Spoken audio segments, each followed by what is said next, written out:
That time, sweet pa naman siya. So, I guess it's good. So, okay. So, our speakers tonight, one of the speakers, has always excelled in mental and physical endeavors. Obviously, umakit tayo Everest, di ba? She's always been an outstanding student and leader. That's not in Google. I Googled it. I Googled all the articles about her. Wala dyan. She trained in gymnastics. Wow. So she's a gymnast, okay? Performed as a cheerleader. Nakwentuhan namin kanina, ayaw niya yan kasi you're asked to wear skirts.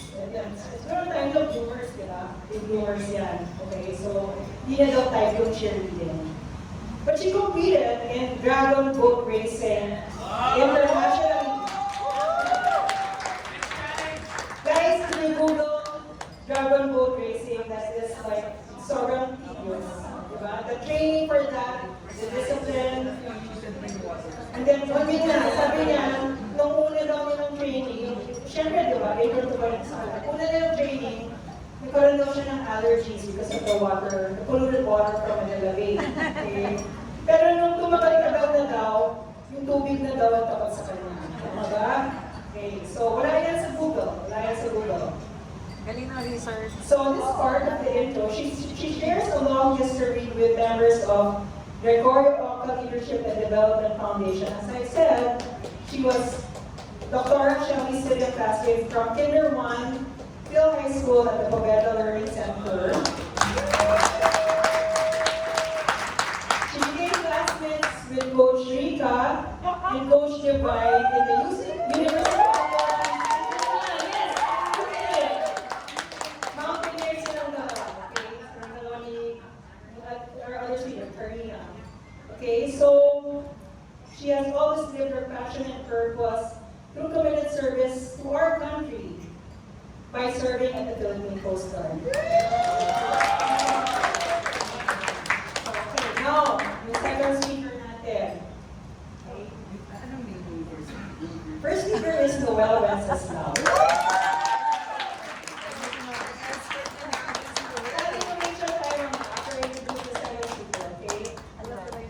So Carina and Noelle is our second speaker. She can speak together now. She is the first and the only Filipina to complete the 7 summits. 7 summits means the highest peak in each of the 7 continents in the world. Huh? She hails from a humble town in Bukidnon, and she is an officer in the Philippine Coast Guard, and she has my dream job actually. She's a trained dog handler for the Coast Guard Canine Force. So you see all those bomb-sniffing dogs and everything. I asked her na kanina, paano ba mag-train dyan? Do I have to stay in the barracks o down? So natakot ako kasi sabi niyo, we know well, ang dami na daw niyang pinagyak sa training. She trains the canines and she trains the people who are in the units. So, K9. Okay, so we have a standing ovation.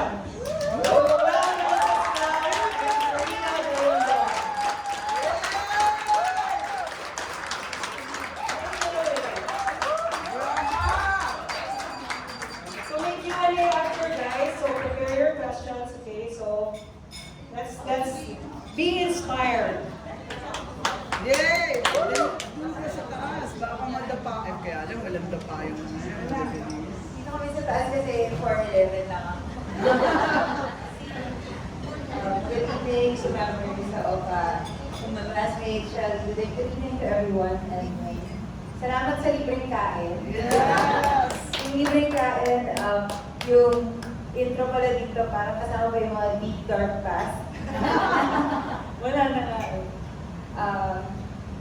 We would like to open our kwentuhan. So ang sabi sa akin, it's a very intimate kwentuhan lang. So we want to open up. It was meant to be. Oh my, I thought this is yung tiny dinner natin, we want to start it with a video. So the video is professionally produced, hindi kami gumawa. But it will more or less jump off the story of what we want to talk about tonight. Okay.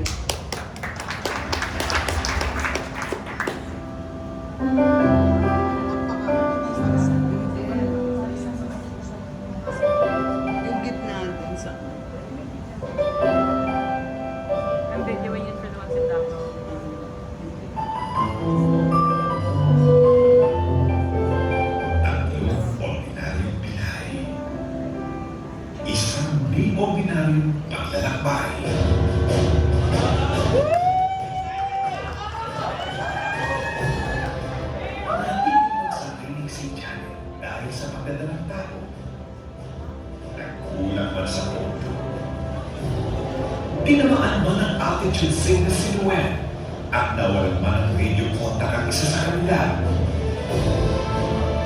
Hindi sila kailanman sumunod. Kung kinaya ng Pinoy, kaya din ang Pinay.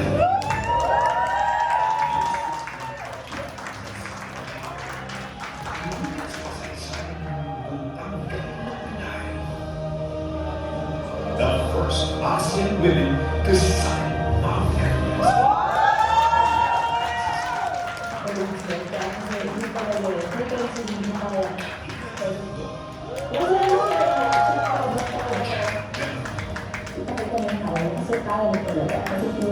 Ang kauna-unahang grupo ng kababaihan sa buong mundo na umakyat mula Tibet Northwest patungo sa tuktok ng Mount Everest at bumaba sa Nepal South Face.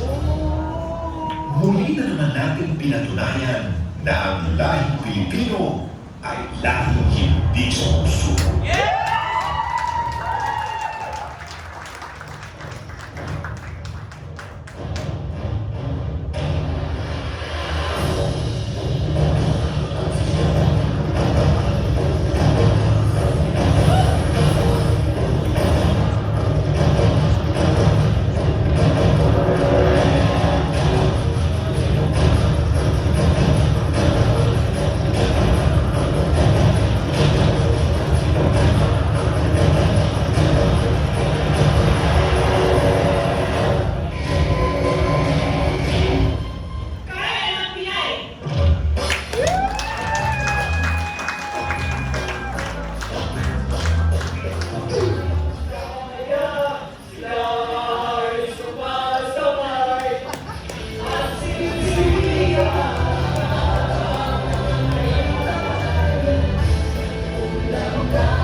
Sa tagumpay ng buong Philippine Mount Everest team.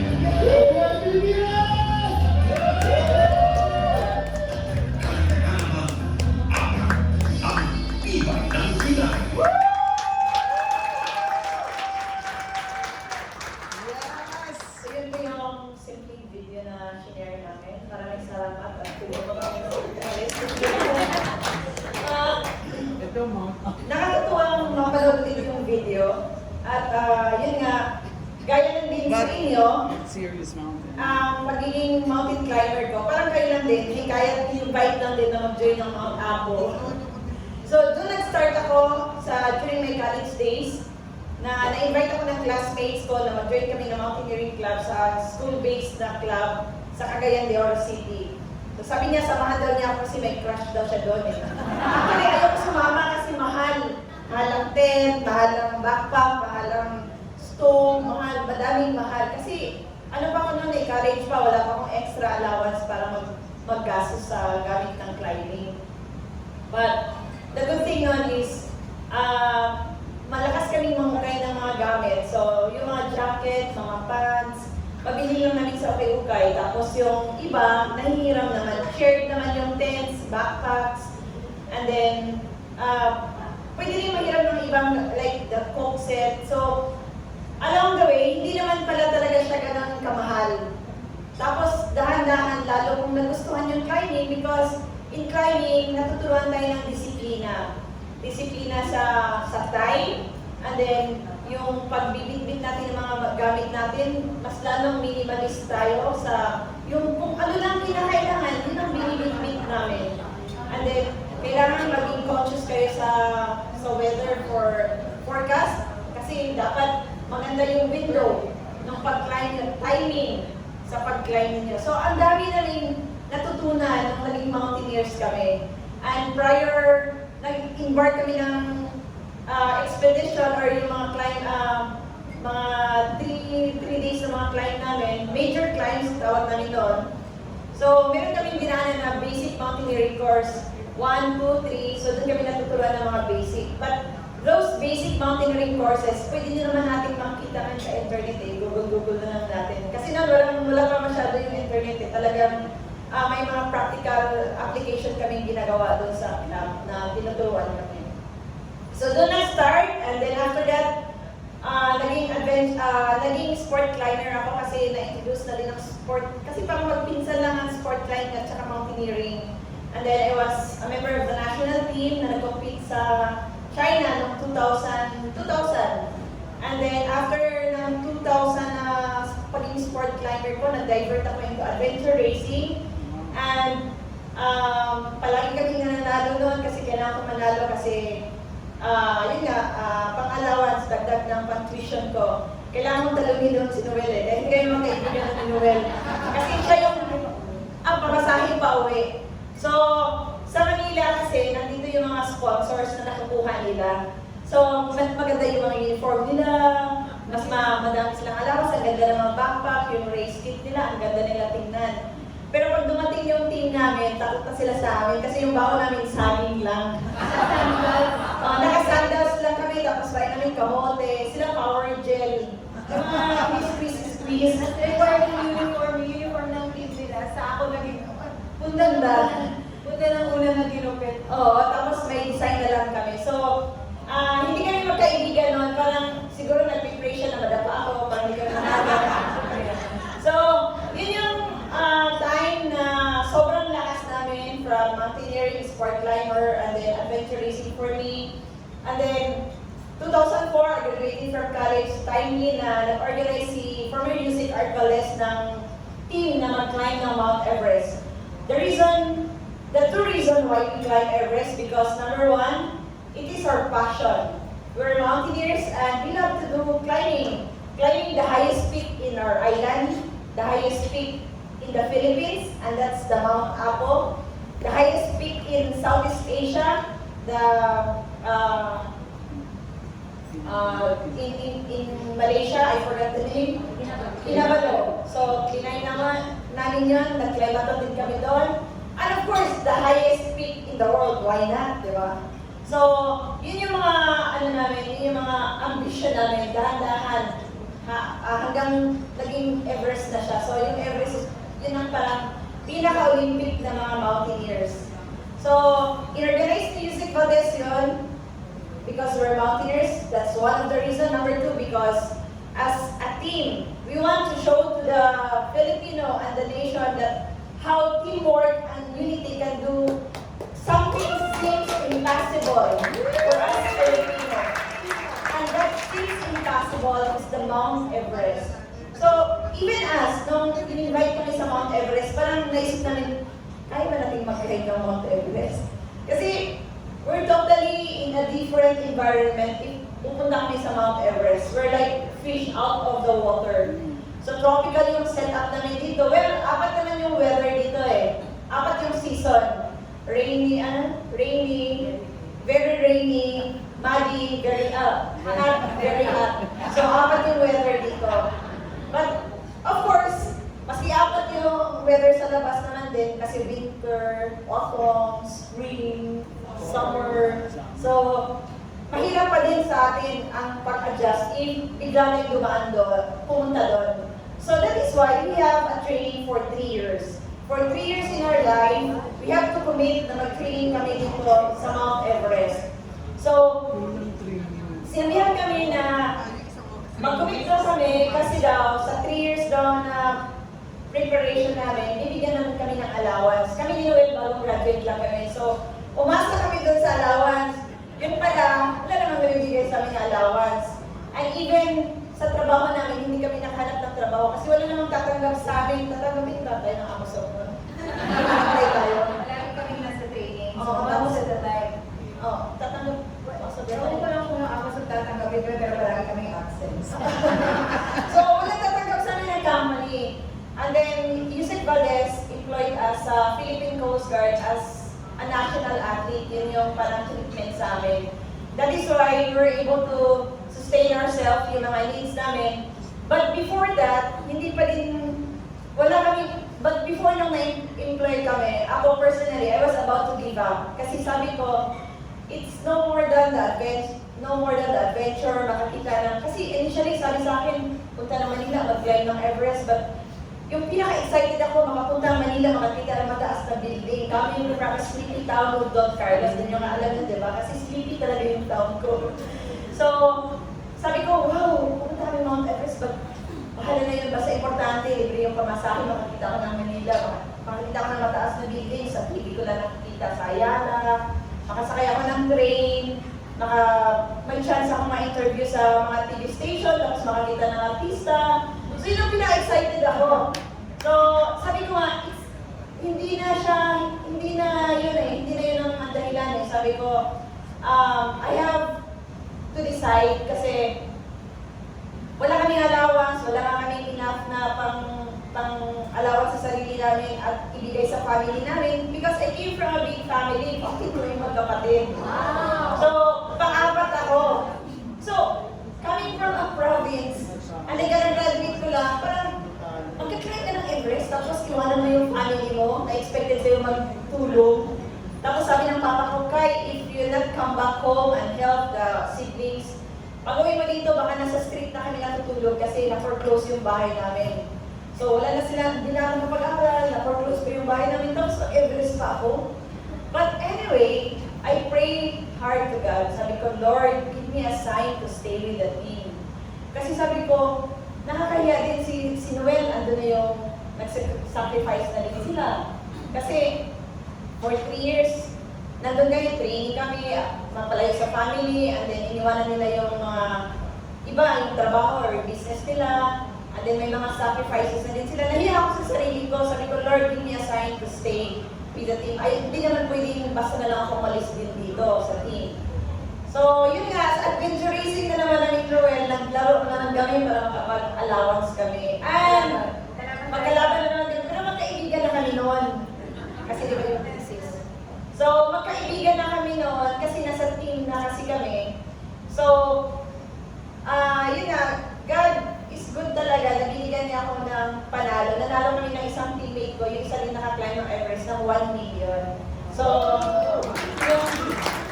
yung pera na napalulungan ko, binigay ko sa family ko, yung share ko, and then, luckily, sumunod naman yung pagkatanggap sa amin sa Coast Guard. So, yun, pagkabigay ng prize, binigay ko sa family ko, nakatulong na sa mga kapatid ko, at yung naging focus na ako sa training.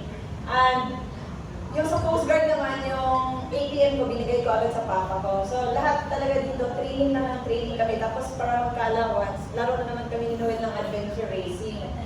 So, thanks God, naging focus ako sa training ko. And then, yun, the rest is history. Nakita natin na nakapag-climb kami ng Mount Everest. But, of course, each of one, lahat ng members ng team namin, may mga kanya-kanya kaming sacrifices, commitment, and then yung sacrifices namin, yun ang nagbibigay sa amin ng lakas, na lalo namin mapagtibay yung samahan namin. And then ma-achieve namin yung goal namin na aakyat kami ng Mount Everest. Because, ang pag-climb kasi namin ng Mount Everest is not all about that we will gain monetary consideration or fame. Kasi, like now, ordinary naman kami naglalakad dyan sa daan, nagbabike kami ni Noelle. So, we're like any ordinary like you. Talagang, magagaling lang talaga mga Filipina. So, yun nga,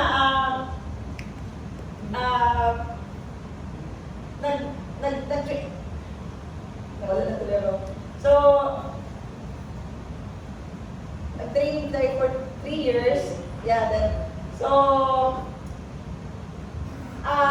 kung meron ng, lahat ng teams may mga sacrifices.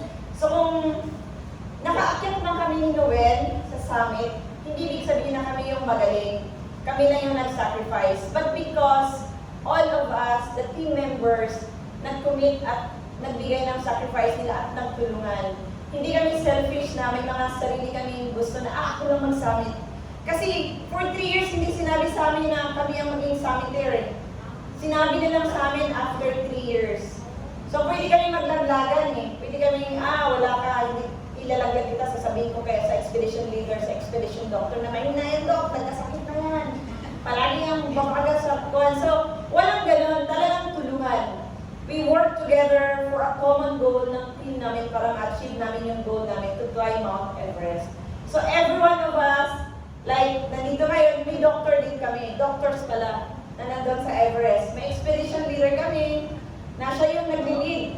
Siya yung nag-visualize na mag-climb tayo ng Mount Apo. Ako bahala. Ako magalat ng funding. So, ganyan yung sa team namin. Talagang may nag-visualize, nag-vision na yan ang abutin natin. Pagka-climb tayo ng 6 impossible para sa inyo. Kami na, ayaw natin yung Mount Everest. So, may expedition leader kami, may doctor kami, may logistician, may climbers, may weatherman. So, lahat, may kanya-kanyang role kami sa team. Hindi kami yung parang, hindi ako pwedeng tutulong kasi baka hindi din ako makapagsamit. Lahat ng tulungan, lahat ng sacrifice. Kaya kung nakikita nyo kami, sobrang happy namin as a team na naging successful yung pag-summit natin na Mount Everest noong 2006. The first 2 Filipinos on Mount Everest. 2007, the first 3 Filipinas on Mount Everest. And the first female in Southeast Asia. And the first 3 women traversing the world. Until now, wala pang ibang babae na ayun na lang mga Filipino. So sobrang galing po natin. Very ambitious but yet doable. Kasi nagtulungan tayo at talagang ginampanan namin yung mga role namin sa isa't isa. So naging kontento kami at wala akong talagang nagdaglagan na ako lang dapat magaling pala ako makapagsagal. So yun lang po muna yung story ko. Baka makaubos ko na lang si Noelle muna.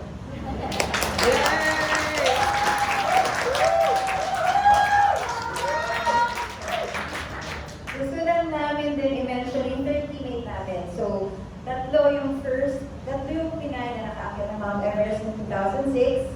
Si Ate Carina ko, si Ate Janet ko, and myself. Pero ang lagi namin sinasabi, it doesn't matter kung sino yung first Filipina. It doesn't matter si Janet, si Carina, or si Noelle.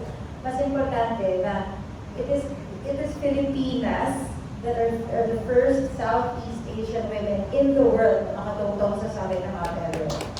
And it is also Filipinas, regardless of sino, who did the first ever and hindi pa nauulit na traverse on Mount Everest, climbing from Tibet, which is China, and descending in Nepal. So logistically, hindi lang siya challenging physically, pero logistically, financially, you have to set up camps on both sides of the mountain. And that is the accomplishment of not Jan Filipinas, it's the accomplishment of the Philippine Everest team, and not just the members of the team, not just the expedition leader or the doctor, but the accomplishment natin as a country.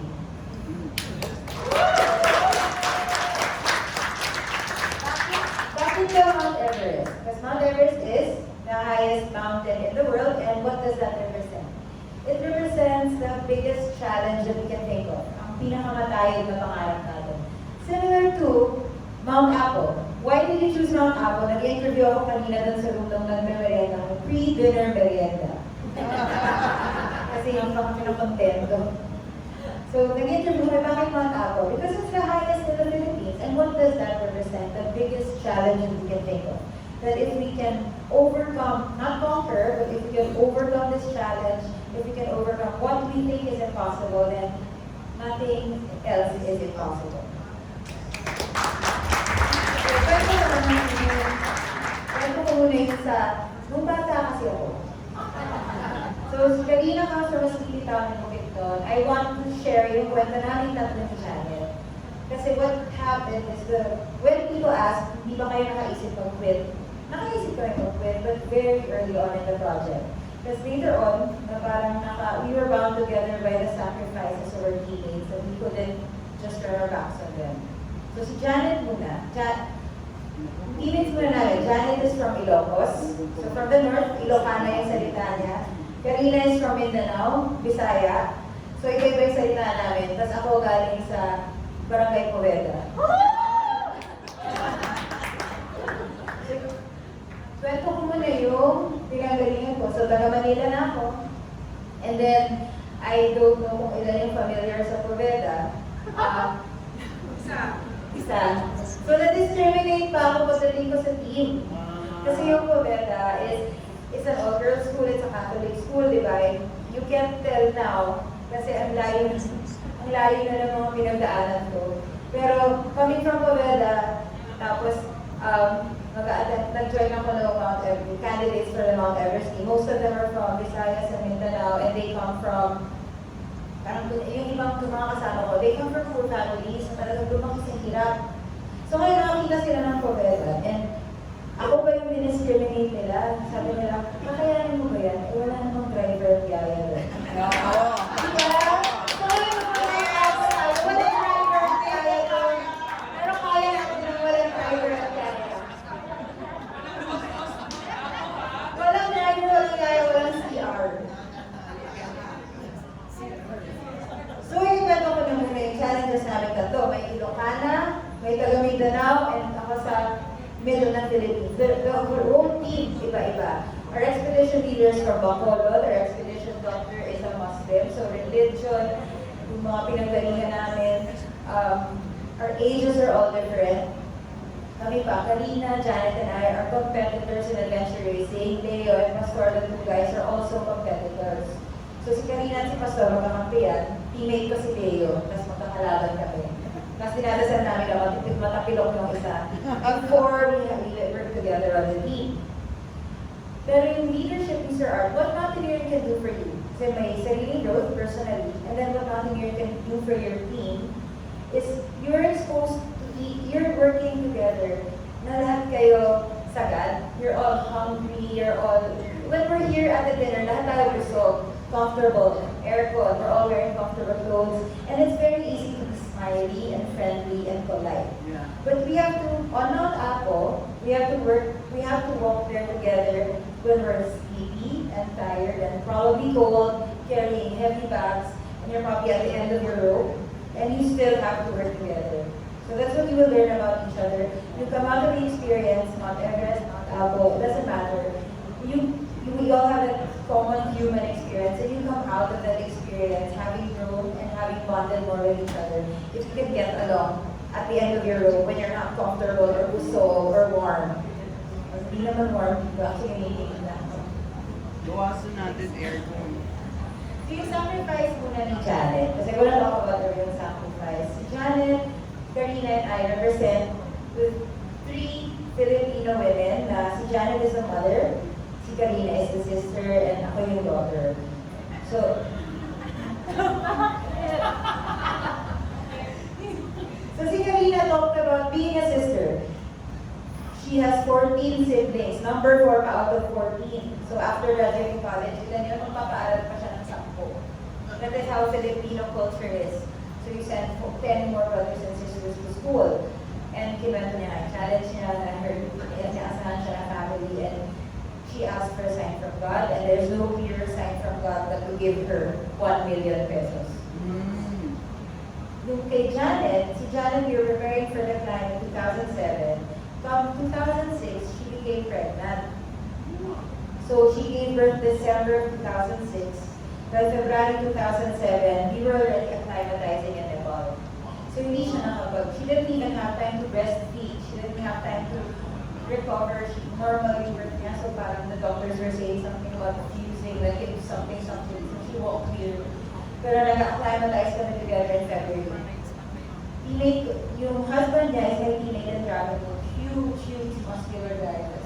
In-interview na ABS-CBN, mga groups, at nag-uup pa ko dito. Ay, kinala pa anak ko yung nanay nila. So the sacrifice is not only Janet's sacrifice, na iniwan niya yung baby niya without having breastfed. The sacrifice is also the husband's, the family, Carina's family, my family, my sister, my parents, to let us go there. Because at the start of the project in 2004, we were all asked to sign a waiver. Doon sa waiver, tinanong kung ano yung choice or body disposal namin. So, there is that awareness, or hindi naman expectation, but you're aware that you might not make it back alive. Sa case ni Janet, she sacrificed for the project, for the cause, for the goal, yung pagiging mother niya. Yung baby niya and yung husband niya na umiiyak. And the husband let her go. If you can imagine that kind of support. Ako naman as a daughter, mama's girl. So, I've never stepped outside the house kasi nga, hindi ko naman yung bahay ko. Hindi ako natutulog hindi ako nag-dorm sa college. Sleepovers. Yeah, hindi ako sa college, mama's girl talaga. So, very driver and yaya kind of shelter. Sige na. Okay. So, very driver and yaya kind of shelter. Never been out of the house. And first time sleeping outside the house, camping with the Mountaineers and for the Everest project. And then, since medyo fragile, kasi nga shelter, every time I was always getting sick. I got sick of pulmonary edema twice. Yung O2 sato, like, was like 53% yung O2 sato. I was always getting sick. But there was one climb in Alaska. Gusto nga din namin yung kwento ng Alaska. Ang haba kasi namin ba sa Alaska, habaan na lang ni Carina mamaya. It's an 18-day climb. We failed 5 times, 5 attempts. On the 6th attempt lang kami nag-succeed. That means you fail once and you still keep going. You fail twice and you try a 3rd time. But you failed again the 3rd time and you try a 4th time. A 5th time you failed. So on the 6th time, on the 5th time that we didn't give up, on the 6th attempt we made it to the summit. The other teams would make 1 attempt, that's abort because of bad weather, and then go down. So 80-day itinerary, para sa team namin na all Filipino, we lasted 36 days on the mountain. How did we last 36 days on the mountain? We had supplies for 80 days. Kasi yung ibang countries, nag-quit. Hindi naman quit, they will make, it's a regular schedule. They will make an attempt once, maybe 2 failed attempts, and then call it a day. So they would track down, but because Filipinos, and you all know how Filipinos are, sa Seafarers, lahat ng nakakilala ng Filipino ay Kabayan. Kabayan! Nagpapamerienda. So nakakain namin sa base camp yung nagpapamerienda kami kahit boy bawang lang. Nagpapamerienda pa rin ang Pinoy. You know how friendly Filipinos are. So even on the base camp sa Alaska, we were making friends with other countries. Natututo mag-tong-its yung ibang nationality. Sa barko ba natuturuan niyo rin at mag-tong-its yung ibang countries? So nagtotong-its kami doon, we were very friendly. So when they decide to discontinue the climb after failing once or twice, dadaan sila sa camp namin and they will leave all their supplies with us. So yung 18-day supply namin lasted 36 days. Dahil sa pagiging, just because we're all friendly Filipinos. We didn't even try it. So we got to that. Hindi naman offensive pa. So, 36 days yung climb namin, tinatanong nila, bakit ang tiyagaan niyo? Why did you pursue the summit so hard that you failed 5 times and still attempted the 6th time? Kasi mahirap kumuha ng US visa, tsaka mahal ang passport. Hindi ba kasi mayaman, you can say, let's try again next year. How often do you get to the United States pag Pilipino ka? So that's what, parang Pinoy na Pinoy lang talaga yung buong sistema natin. So dito sa Alaska was the first time ako sheltered. First time I made it to the summit of anything. Kasi in all our other training times, I would get sick, I would be brought down. Nagsusukan ng dugo. So pag uwi ko, syempre, mama's girl, the first thing I wanted to do was tell mama na parang, nakakit ako. I'm not such a paganda anymore. So I called my mom from the airport, tapos parang, in through ratty fashion, asa na kayo? Kaya matagal, I don't know, wait. Sabi ni mama, papunta na ako, on her way to pick me up. So I was waiting at the airport. It was, for me, a monumental time because it was the first time I made to the summit, and it meant more to me because I was being discriminated for being sheltered, for being not tough. And I was going to be sick all the time, pero I made it this time, and I wanted to share it with my parents. So I waited dun sa naiya, dun sa letter W. Where you wait for your sundo. Tapos my mom, ang tagal, my mom didn't come. After so many minutes, I received a call from my dad that my mom had suffered a stroke. So I took a cab to the hospital, and hindi ko na naabutan si mama. So, hindi ko masyadong share sa kanya na I made it up in San Diego of Alaska. I was only in the Philippines for a week. And then I had to leave for our expedition in Tibet. We went up to Oyo, and yung expedition sa Oyo was one of the toughest climbs that I had to do emotionally because more than worried about my mom, I was worried about my dad. Kasi hindi tulad nila Carina, siyang 14 na kapatid. I have one sister who's married. So, it was really just me and Papa dun sa bahay. And then, me, Papa, and Mama. And then, with Mama gone, si Papa lost Mama.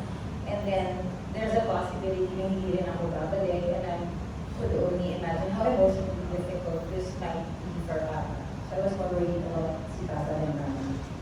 So, after the Choyo expedition, I didn't want to go through that again for the Everest climb. And the next climb in line was the actual Everest climb. So, sabi ko kay Papa, I will do my entire life savings. I wasn't working yet. I just kakapasok na rin ng postgrad. So, whatever I had saved from childhood, every time I start sa isang subject, nakataas yung exam mo, Lola would give me something. So, that was my life savings. I would do the whole thing. Tapos binigay ko kay Papa. And then I said, because he was my influence outdoors, sharing influence for climbing, for biking, I wanted him to be at the Everest base camp when I climbed. Sabi niya, ang laki naman ng body. Sayang, hindi naman sayang, pero parang there are better things to do with the money, like invest the money for the future, and rather than use it, burn it in one climb. Magpatat na foundation, build ng shipping line, you know, with my life savings. So, yung father ko, ayaw ko rin yung money, sabi niya rin sa kaya sa money. Kasi sabi ko, no, parang gusto sabihin, I think in the last climb, it might be my last time. I just wanted to be at the base camp. I insisted. So, that's a video. You can see na parang I rushed to my dad and then we made the climb. And he was at the base camp successfully. He was at the base camp throughout. So, at least happy yung ending naman.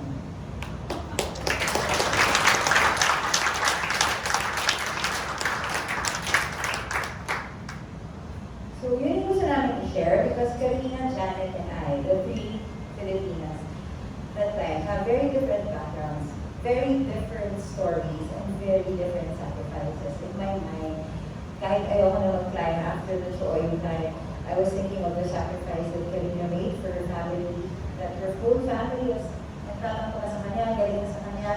You don't understand what kind of attempt that is. Okay, ano yung tinatry mo, mountaineering? It sounds like a hobby when your whole family needs you to start working or to support your sister. So it's very difficult to understand. And that's the kind of sacrifice she put up with sa family niya.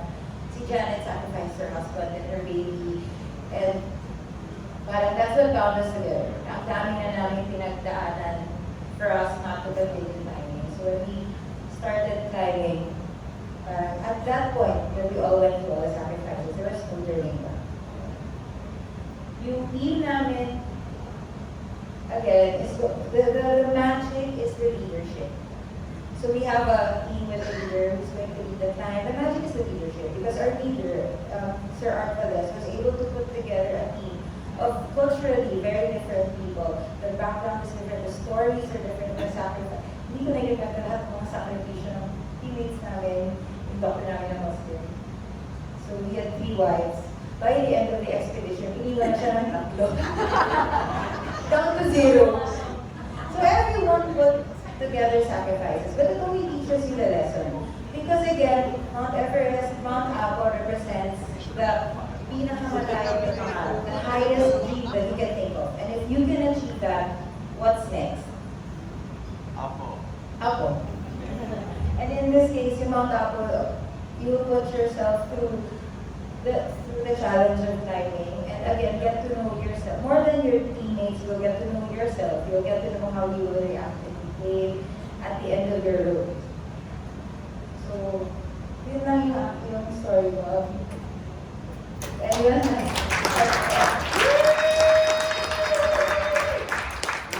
Thank you very much. Kung hindi pa kayo na-inspire dyan, I don't know what else will inspire you, but moral of the story is, it's listening to them, for me, it was an enlightenment that this does not only apply to climbing mountains.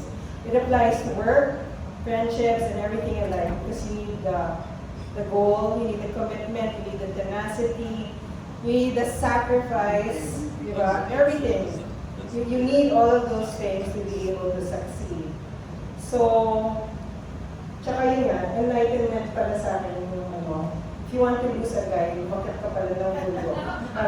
To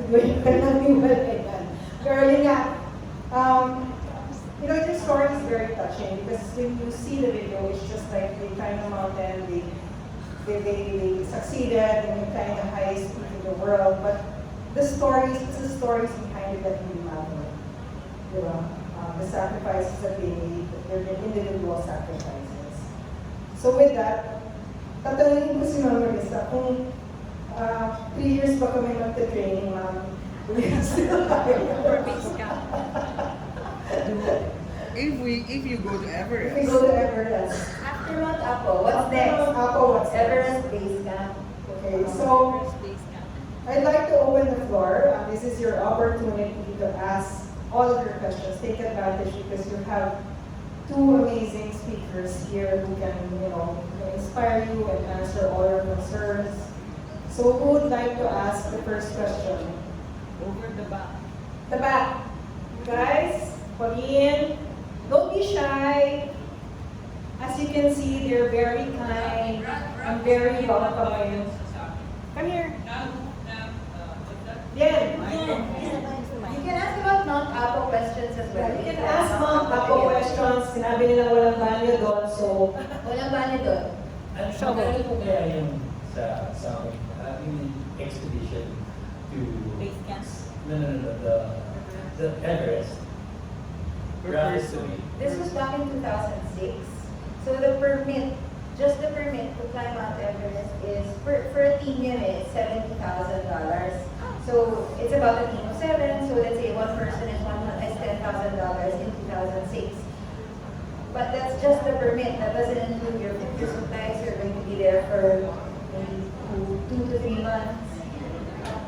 Your airfare. Tapos, for our expedition, since we went through 2 countries, we had to pay a permit sa Nepal and then a permit sa Tibet, and we had a whole set of logistics sa China side.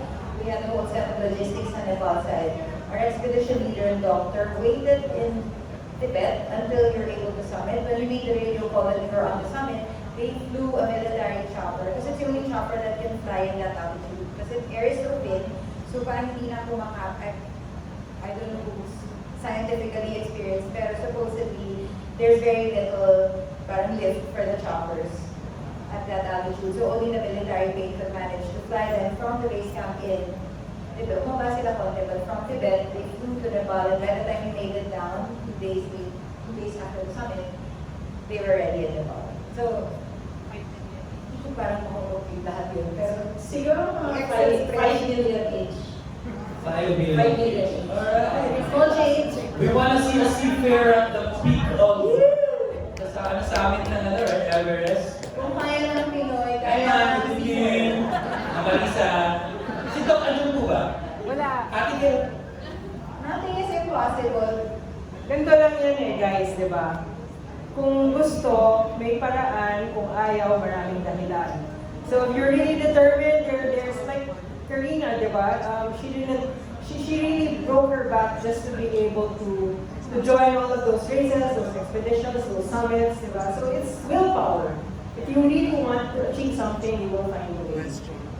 If I can share also, yung experience ko is parang na-relate ko lang sa expedition leader namin with Ma'am. Kasi parang kay Ma'am, in-inject kayo ng yung spirit of adventurism na you can go beyond your limits. Just realize on my experience,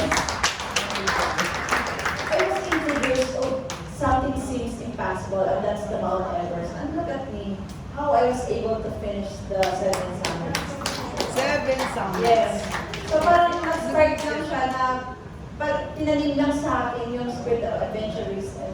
And then yung mag-dream ka ng malaki. Once na naabot yung malaking dream na yun, parang nasasabi, sabi ni Noelle, kasi English na English eh. Sabi ni Noelle, pag naabot mo na yung pinakamataas na pangarap mo, parang hindi na mahirap sa iyo gumawa ulit ng malaking pangarap na maabot mo ulit yan, maging successful ka. Kaya sa akin, in-introduce lang sa akin ng Mount Everest eh. Para sa inyo, in-introduce lang sa inyo yung Mount Apo. So sa akin ganun din, in-introduce lang sa akin ng 7 summits. And then from there, it opens an opportunity for me to do my own expedition. Sabi ko, wow, nakaya na namin yung Mount Everest, kakayanin ko din yung 7 summits. So, What are the seven? it's not that easy because that's climbing the highest point on each of the 7 continents, and I'll be completing not only trainings but the logistical requirements, and knowing as nagbabait lang kami, wala kaming mga manager to work in behalf of us para maghanap ng sponsor. But I was able to come up with the money and the whole expedition for, just like Antarctica for me. I cannot afford the Coast Guard salary, cannot afford for a 4 million na climb sa Antarctica. But sabi nga namin ni Noelle, with pure hearts and good intentions, you will attract people that will help you to make your dreams possible. And that's what's happened to us. Talagang hindi namin minamadali. Naghintay lang kami, winwork out lang namin, hindi kami nawala sa focus, naging determinado lang kami. But I was able to do the 7 summits. At first, sa lahat ng pangarap natin, dahil pinapalagay namin sinasabi na kailangan natin tumaya, kailangan natin mag-shell out, kailangan natin gumastos. We should be willing to pay the price of achieving that dream. Kasi hindi naman lahat na lang spoon feed sa atin. Yes. Kailangan din natin gawin yung parte natin. Yes. So gaya ng nangyari sa akin, tinanig lang sa akin yung vision yung dreams, big dreams. And then once na naano ko yun, nangarap na ulit ako ng malaki. And then, yun, I have to shell out my money. Nag-salary loan ako to start with the expedition to Europe. Nag-salary loan na naman ako to start the expedition with us in Australia. And the hard thing about it is I'm working full-time. And I know some of you experience this, na nabibili na ng tickets pero wala pang approval ng leave, di ba? So, natatakot ka po sa ma-approve yung leave ko kasi nakabili na ako ng tickets. And then I have to work out for the visa. Sana ma-approve yung visa sabay doon sa ticket ko. Kasi minsan ang tagal ng approval ng leave. Kailangan din sa pag-apply ko ng visa. So talagang climbing the mountains, it's not only an adventure, but for us, Noelle and the teams, it teaches us to how to prepare the requirements, come up with the logistical requirements. It entails preparation, and then discipline, determination, hard work, and then of course you have to believe in yourself and have faith in God. There's nothing impossible for us Filipinas na ma-achieve natin yung mga malaking pangarap natin sa buhay. Yes. The climb sa Mount Apo. I know that it's not just the actual climb that's going to be challenging. The preparation for the climb, maybe some people are nervous, maybe some people are anxious, maybe some people are not sure if they want to go. So ilan yung tumayo kanina, ilan yung nag-raise ng hand kanina na aakyat? Nadagdagan na ba? I'm hoping pag-alis namin dito lahat na sasama bigla. So siguro sa next. Cheers muna kami. So everyone has sacrifices. The sacrifices will not be only on the slopes of the mountain. Even before you get there, even before you leave Manila, you're going to leave work, your pets, your kids. I don't know whatever you're going to do. Prepare your room. Take a leave from work. And then yung anxiety na parang, oh my gosh, we see our balloon. Saan ako magsubo? Saan ako matutulog? Is it cold? You have your own, everyone has their own thing going on. The challenge ng pag-akyat dito. And then you're going to climb and you're going to be very tired. And once you make it to the summit and you're rewarded with a view and the feeling of having made it to the top, we can guarantee that you will come down as different people. Different people how, let's say, coming from the summit of Mount Everest, we came down as different people. Hindi different in a way na nakabike pa rin kami to work, hindi naman kami umaman, but the experiences that we have, the belief that we have, because if you accomplish something that you once thought was impossible, then you have to reevaluate everything else that you used to think was impossible. So I think it's good. I volunteer. Congratulations, the team. Anyway, I'm just curious. I watched some film on Netflix. By the way, I'm from Chicago. I'm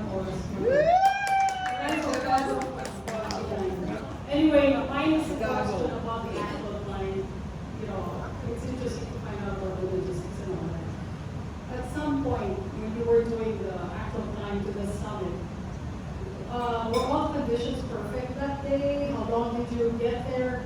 And was there a point where the three of you were saying, oh my God, nakakatakot, or baka may mangyari? Was there a point that you guys got nervous? Tapos medyo nanganin? You know, because gusto niyo bumaba, atras. Was there an incident like that? Tapos kayo, then you had to go back again? You share. Yun lang ang topic. Si Noelle mag-answer ng question, but yun nga kanina, nasabi ko kasi na nandun siya sa Chicago. But sa Chicago kasi, na-remember ko, na kami kasi, para lang magkamap kami ng fundings namin. Na-remember ko yung Chicago kasi, kaya sabi ko nandun siya. Kasi fundraising kasi kami, lumabas kami pumunta kami yung US, na baka sakali kami bigyan kami dollars. So, sponsor tayo naka-sponsor kami sa airline, Philippine Airlines. Imbis na, they couldn't give us money, so ex-deal. Ang ex-deal nila, wala naman silang flight to Kathmandu. Ang ex-deal nila was get us a round trip ticket sa US. What were we gonna do sa US?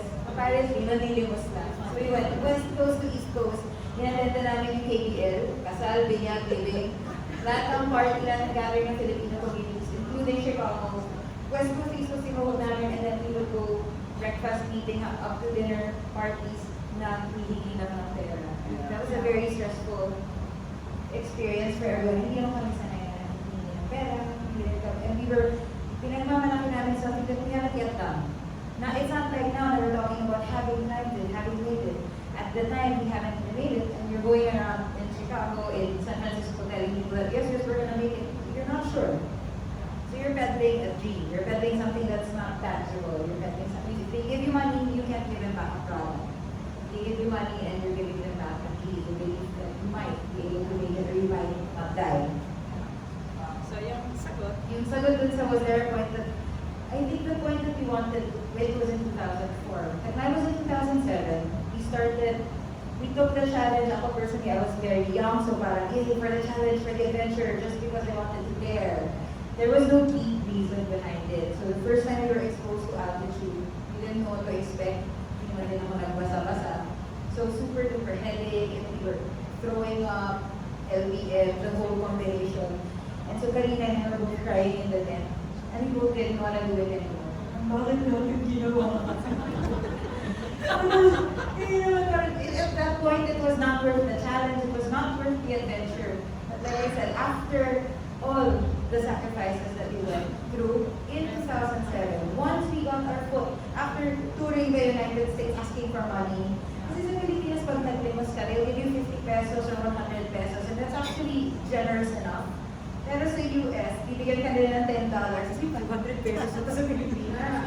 So, yung limos namin was times 10 sa US, and it was a free ticket because it was a sponsorship. Pero 2007, once we got our feet on the base camp, there was not a point for us that we wanted to turn back. It was single-minded na, oh no. And then like you said, challenges. There were challenges. Kasi I got sick, that was when I got sick of pulmonary edema.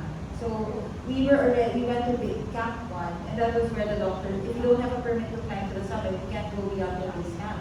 So sa Camp 1, I suffered pulmonary edema. Tapos I couldn't, sa 23,000 feet, so I couldn't support my weight, my legs gave out, I couldn't walk anymore. Tapos I couldn't breathe. Then every time I tried to breathe, water came out of my mouth kasi yung oxygen sabi ko was 63. Tapos yung resting blood, I'm not even hypertensive, yung resting blood pressure ko was 130. And then even when you're sleeping, because I got super duper sick, so they had to bring me down. It didn't dampen our result. They had to bring me down to base camp, and once I recovered, we continued to go back up. We did it safe, we weren't reckless about it. We had a doctor, a daring doctor, so he wasn't reckless, but he was daring. A lot of other doctors might decide that someone who suffered from pulmonary edema shouldn't continue, but our doctor dared. Our doctor allowed him to go. The expedition leader was also safe, consulted the doctor. The doctor also allowed the Janet, who had just given her to continue climbing. Kasi sabi nila yung reason, pag nag-avalanche at narinig yung tatlong Pinay sa avalanche, yung may anak lang yung gagapang pauwi. Kasi kaming dalawa, wala namang kaming love life. So, we might die there, but the person with a kid to come home to will crawl out. That's the reason for putting Janet there. Before that time, we were trekking Tibet, so we went to see a high lama. Nasabi namin dun sa high lama, will we be able to climb? The high lama was doing these magic things with seeds and smoke and stuff, and then as a sagot nila sa amin is, you will have a difficult time, but if your heart and your intentions remain pure, you will be able to climb. That was honest answer. By the time we went up, if any of you have seen like Everest movies, it's super action-packed, it's super like death, life, and death. Yung climb namin was uneventful. It was a blessing from God. Yes, the day was given to us talaga. The weather was perfect. The sky was blue.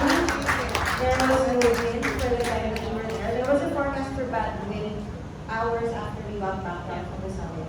But every time tututo kami to start walking, COVID died down.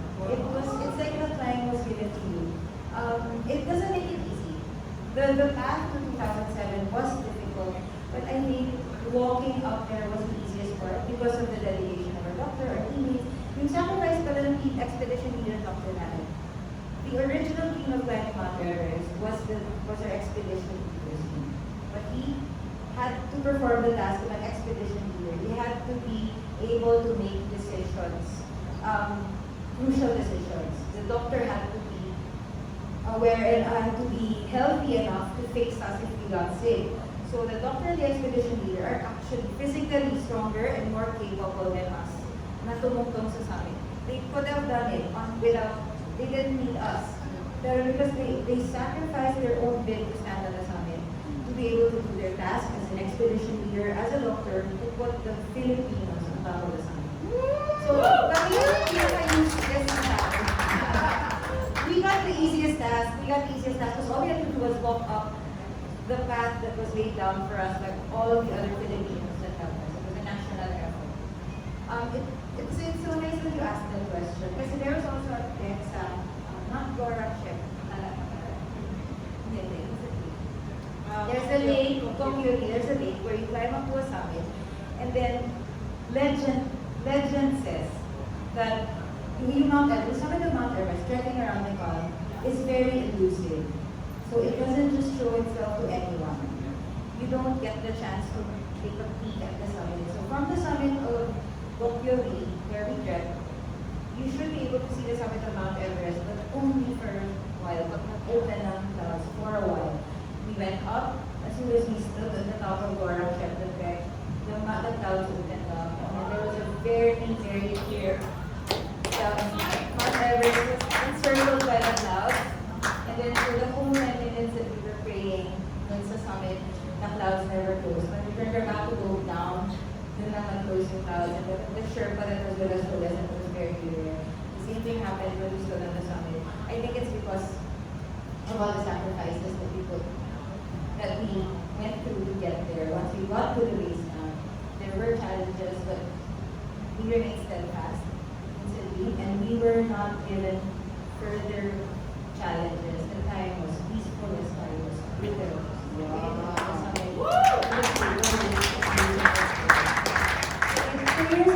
whole time in the Philippines held a vigil, but the climb started at 10 p.m. And we were on the summit at 6 a.m. So we were climbing through the night. It's the safest time to climb. The Filipinos held a vigil. So I think it's their prayers, our prayers, the sacrifices, the mountain feels that. The mountain is, my spirit kasi yung mountain, if you climb, you know this. There's a Western belief in mountaineering and there's an Eastern belief in mountaineering. So West, what do they say? To conquer the summit. And when you say conquer the summit, it gives you the impression ng kalaban yung summit. It's not an enemy to be defeated. When you conquer something, you defeat it. You overpower it. And that's not what the East believes. Sa East, nagsabi sa amin ng mga labo, we were there to kind of conquer the summit. We were there to conquer the summit. Yung mga lamang yung nagsabi sa amin, yung pure intentions. Mount Everest is called Chomolungma in Nepal, and Sagarmatha Chomolungma in Tibet. Both of them mean mother goddess. So they look at Mount Everest as their mother.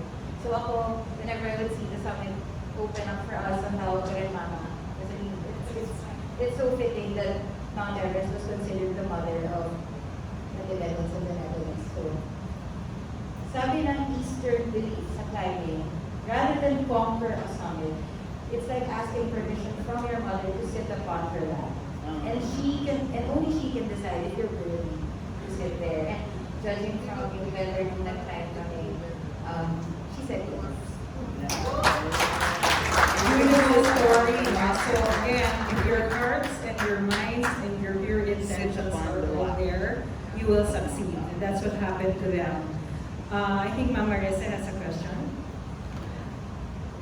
Oh yeah, I was gonna ask about altitude sickness. How long did it take you to acclimate? Sa Nepal, they usually say it's about 1,000 feet a day. So in 1,000 feet a day, and then usually the people who get sick are those people na mabilis maglakad, the strong athletes, they trek fast and go. So usually it's the older, play safe people that don't get sick because you have to go slower than what is comfortable for you, especially if you're an athlete. We would climb 1,000 feet a day. If we had to climb more than that, we would stay one night. Let's say we reach Namche Bazaar, we spent an overnight there, and then spent the next day trekking the smaller peaks, jumping jacks on the other peaks, just to get acclimatized. Because what you're actually waiting for is something physiological. Now you're waiting for your bone marrow to produce red blood cells. You're not just waiting for like your mind to get used to it, but we had to adjust physiologically, and then mentally, we also had to accept that we were going to have we were going to have LVM, we were going to be perpetually sick when you're at altitude. You're perpetually ill and weak. So we had bags this big. Ang laman ng isang sleeping bag lang. And ang frustration ko when I was there, because I'm an athlete, na kaya kong i-pack yun into a really small thing, because you're strong, or you expect to be strong, but at altitude, I could just pile the sleeping bag on top of each other. Because after packing, it's this big. Because it will barely hold it. So when you altitude like that and you're not acclimatized, you're very, very weak. It will take all of you to put one foot in front of the other. That is why, pag may namamatay doon, they can't bring down the bodies. You can barely bring down yourself, so the bodies are left there. And when you're letting Carina, that's your reminder of how mortal you are because you will walk past the dead body. Wow. And the dying body. It's very counterintuitive. Because you have to go slow. Mount Apo, sometimes the altitude is enough for you to feel a little headache.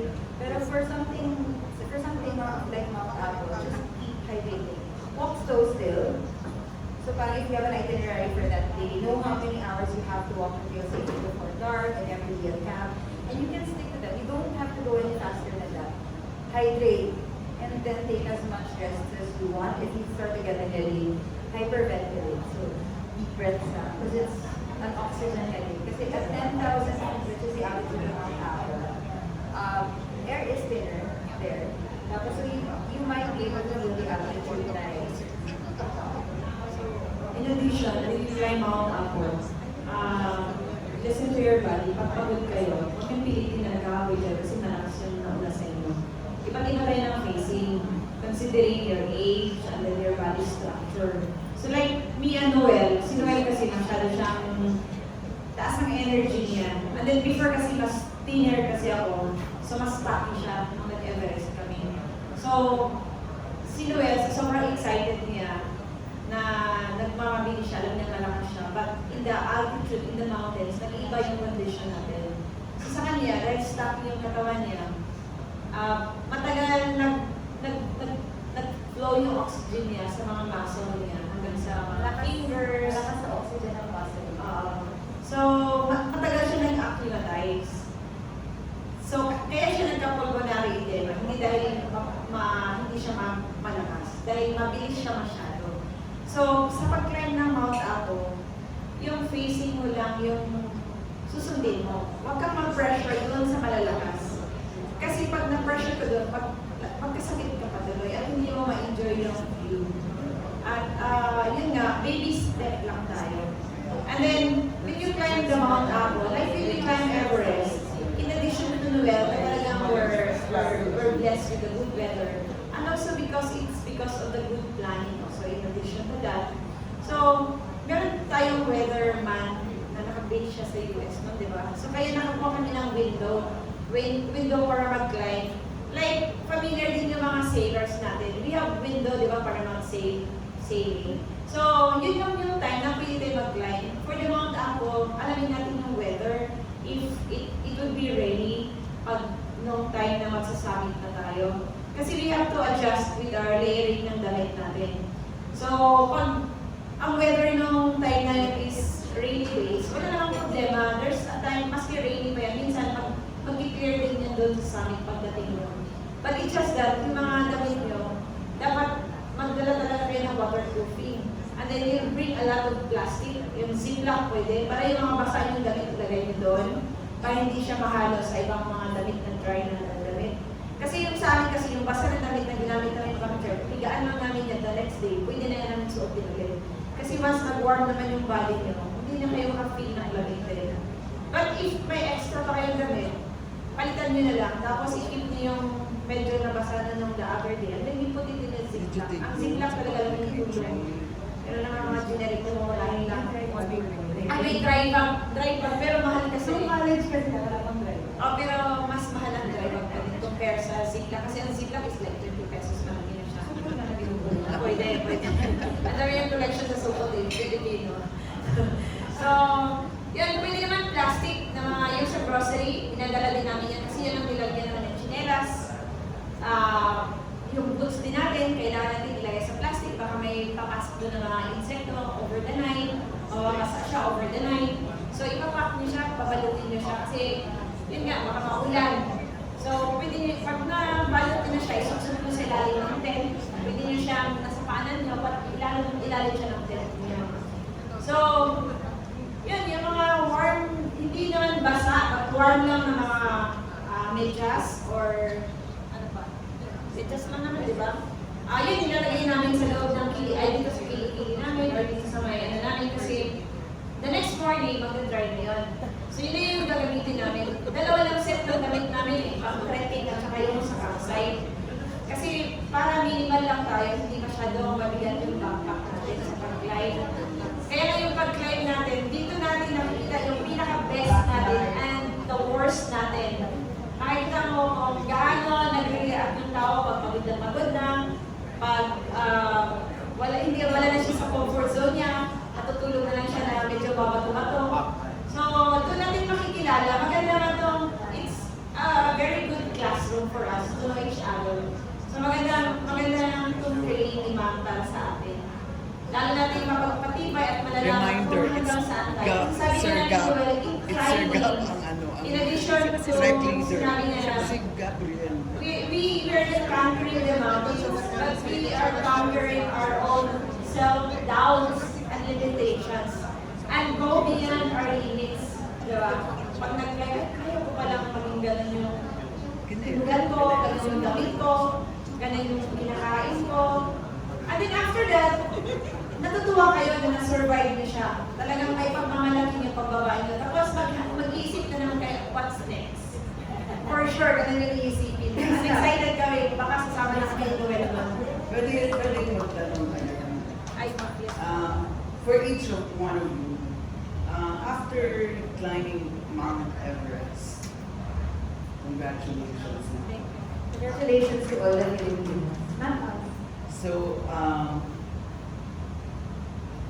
may naiba ba sa, like, your goals after Mount Everest in your lives? Or how did anything change in your approach towards life in general for each of you?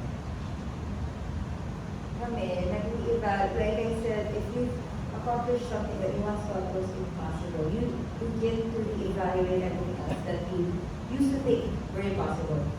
Bago ako nag-climb ng Mount Everest, I made it to the national team ng Dragon Boat. So, at the time, may mga teammates pa ako na kahit ko, they were kind of my height, but I spent 4 years on the night. So that was 2004 when I made it to the national team. After making it to the national team, that's one of my sacrifices then to give up the national team, and then 2004, 2005, 2006, and 2007, I focused on the time. By 2007, that's 3 years of progress sa national team. I went back, decided to pursue it again. Pagkita ko sa kanila, lahat sila, 5'8" yung mga babae, and super like cyborg, built like cyborg. So I didn't look like I belonged there. Plus I was the oldest person on the team, so I was too small. I was undersized, overage, and underheight. But I wanted to do that. But I wanted to do the job. I decided na ayoko na nung time na yun when I saw the national team. And after Everest, yun yung isa sa mga bagay na na-re-evaluate ko. Maybe I can make it to the team still. So I went to the coach, I said I would try out. Sabi ng coach, hindi na pwede. Itsura mo. You're old and small and you're not, you don't even fit the mold of the national team members. So sabi ko, sige, I will try out, but if you will let me, I'll come to training every day. Not as a tryout, but I'll just come to training. So I went to training every day. Hindi lang nila ako pinapansin doon. Flag as no, but hindi ako 5'8". And then one day, nung meron ng Asian Championships, the coach called me and said that I had made it to the team. Oh, I didn't even know I was trying out. So that's one of the applications that people do sa like climbing Everest. There's another one sa Balangay. The voyage of the Balangay, the whole Mount Everest team did the voyage of the Balangay project. Mount Everest is something that's out of the comfort zone of Filipinas. It's altitude, it's snow, and something we don't have. But then they bring it closer to home. Balangay is the ancient boat na nandun sa Butuan. It's the ancient boat of Filipinas, and then what our expedition leader did was build the boat faithful to the original. Walang pako, walang navigation equipment, walang makina. It was just the same. And what we attempted to do was retrace the voyage from Mindanao to Sabah, up to Thailand, Singapore, Cambodia, and then unfortunately nag-end sa Vietnam. Nag-end sa Cambodia towards Vietnam, so we couldn't push any further at the time. The goal was to make it to China. That was in 2010. That was one of the ambitious projects that the expedition leader had after Everest. It was a successful 3-year project, but we never made it to China. 2010 yun, 8 years later, the expedition was revived, and the expedition did reach China. Xiamen. We reached Xiamen, China, using a boat with a sail and aviation. So it's one of the things that our expedition did as a team. Personally, I did yung sa national team. Because si Carina, alam ko lang, besides, Carina pursued the 7 summits. And, Oh, wow. When we went down from the mountain after summiting the Mount Everest, our expedition leader and the rest of the team members prayed on the base camp before we went down to the village and fly out to Dukla, from Dukla to Kathmandu. And the prayer was like, Lord, thank you for the accomplishment, and Lord, if our teams reach the highest peak on earth, as we go back to our normal lives that we have left behind, may our teammates' feet, may our feet be still firmly planted on the ground, and these members of the team will remain humble in spite of the greatest accomplishment that we have given. And we do a prayer sa Mount Everest. So we just simply go out in the lives that we have left behind. And of course, nung nagbaba na kami ng Mount Everest, medyo parang inaano sa amin na hindi namin pwedeng gagawin natin kasi naka-Mount Everest kami. So yun ang palagi sinasabi sa amin, kaya mo yan, nag-Mount Everest ka eh. So yun na yung palaging sinasabi sa amin ng mga tao. But of course, yes, yun nga, gaya ng sinabi ko, dahil sa pangarap na tinanim sa amin ng expedition leader, na naging posible siya, na-realize ko yung dream na yun. Lalo kaming na-make believe na there's nothing impossible if we believe in our dreams, put hard work, be determined, and stay focused. Walang imposible para sa mga Pilipina. Kaya yung 7 summits, hindi ko din ma-imagine paano mo siya tinapos, pero with God's grace and determination, of course, the help of my teammates, si Noelle, tinulungan din ako sa mga tickets. Ito pa nakakatuwa kasi sobrang ganito lang yung mga itsura namin. Naghanap namin ng murang ticket sa agency sa Harrison, hindi kasi yung mga Harrison na Tapos naghanap kami ng tickets, tapos tinatanong namin ang pinaka-murang ticket papuntang Chile. Kasi pupunta ang Antarctica na, nakachinelas lang kami noon. Tapos nasusungit sa amin yung taga-agency, no? Yung nagbibenta, travel agency. Kasi sobrang kulit namin, naghanap kami ng mura. Tapos maya-maya, sabi ko, sige, nabigyan naman niya kami ng mga mapilian. Tapos sige ma'am, balik na lang kami namin sa sponsor ko office namin. So parang nagsusuplada siya. Nung pagbalik namin, sobrang bait na niya, di ba? Tapos bigla ako pa-picture sa amin kasi nabigay ko yung name at name niya. Kami daw pala yung nakakain ng Mount Everest. So nakakatuwa lang kasi ganun talaga. Bumalik lang kami sa normal na buhay namin. Na-itsura. So nag-bike lang kami sa daan or naka-commute. So, because climbing also Mount Everest is not about gaining money. Wala kaming monetary consideration reward. Which is, hindi naman namin yun in-expect because that's not the reason of climbing Mount Everest. And also, it's not also of being